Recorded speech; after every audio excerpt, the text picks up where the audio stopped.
ভিডিওটিতে ক্লিক করার জন্য আপনাদেরকে জানাই অসংখ্য ধন্যবাদ। আপনারা দেখছেন আপনাদের প্রিয় YouTube channel West Bengal DA salary. ইতিমধ্যেই কিন্তু ডিএর পর 25% বাড়ানো হলো এই ভাতা। বেতনে যেন লটারি পেলেন সরকারি কর্মচারীরা, জুলাইয়ের শেষেই মিলবে টাকা। তো ফ্রেন্ডস, দেখতেই পাচ্ছেন হেডিংয়ে কিন্তু স্পষ্ট করে বলা হয়েছে 25% ডিএ বাড়ানো হলো এই ভাতা, এবং 25%-এর পর কিন্তু ডিএ বাড়ানো হলো এই ভাতা। কী বলা হয়েছে বিস্তারিত জেনে নেব। কেন্দ্রীয় সরকারি এবং রাজ্য সরকারি কর্মচারীদের, কেন্দ্রীয় সরকারি কর্মচারীদের জন্য বিরাট খবর শোনা যাচ্ছে।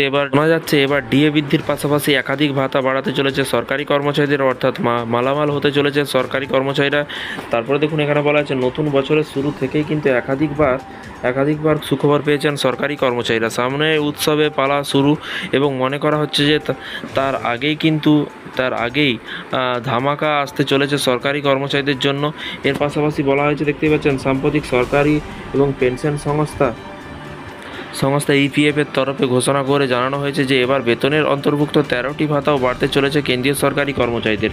এর পাশাপাশি বলা হয়েছে, প্রসঙ্গত 2024 লোকসভা নির্বাচনের কিছুদিন আগেই সরকারি কর্মচারীদের মহার্ঘ ভাতা অর্থাৎ ডিএ বৃদ্ধি করেছে কেন্দ্র সরকার। বর্তমানে 50% করে কিন্তু মহার্ঘ ভাতা পাচ্ছেন তারা।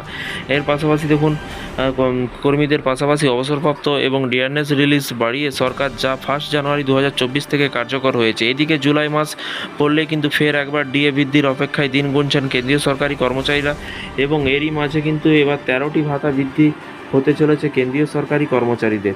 এবং ইতিমধ্যে 50% পৌঁছেছে মহার্ঘ ভাতা, এবং নিয়ম অনুযায়ী ডিএ 5ম শতাংশে পৌঁছানো। এবার কিন্তু সরকারি কর্মচারীদের বাড়বে কিন্তু বেতন। ডিএর পাশাপাশি বাড়ি ভাড়া ভাতা, HR, শিক্ষা, পরিবহন ভাতার মতো কিন্তু মোট 13টি ভাতা বাড়তে পারে, অর্থাৎ লাফিয়ে বাড়বে কিন্তু বেতন। এর পাশাপাশি গত 4 জুলাই এমপ্লয়ি প্রভিডেন্ট ফান্ড অর্গানাইজেশনের একটি কিন্তু সার্কুলার জারি করে কিন্তু জানিয়েছে যে HR এবং পরিবহন ভাতা এবং বাসস্থান, ডেপুটেশন এবং স্পিড ডিউটি এবং ট্রান্সপোর্ট, খাবার, নিজস্ব গাড়ি, ট্যাক্সি, অটোরিকশা, নিজস্ব এবং স্কুটার, পোশাক ভাতা, ডেপুটেশন ইত্যাদি মিলিয়ে কিন্তু মোট 13টি ভাতা বাড়তে চলেছে।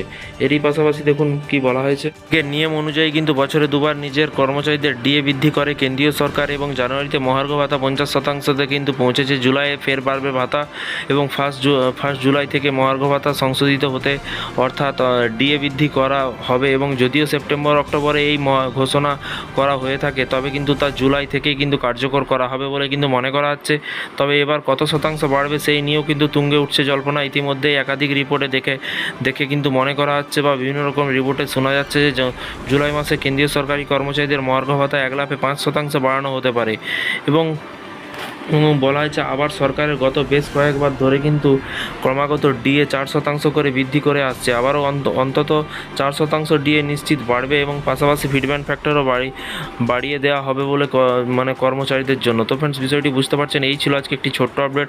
এই ধরনের প্রতিদিন সরকারি কর্মচারীদের আপডেট পেতে চ্যানেলটিকে সাবস্ক্রাইব করে পাশে থাকা বেল আইকনটিতে প্রেস করে রাখতে ভুলবেন না। ভালো থাকবেন, সুস্থ থাকবেন এবং নিজের খেয়াল রাখবেন। Thank you.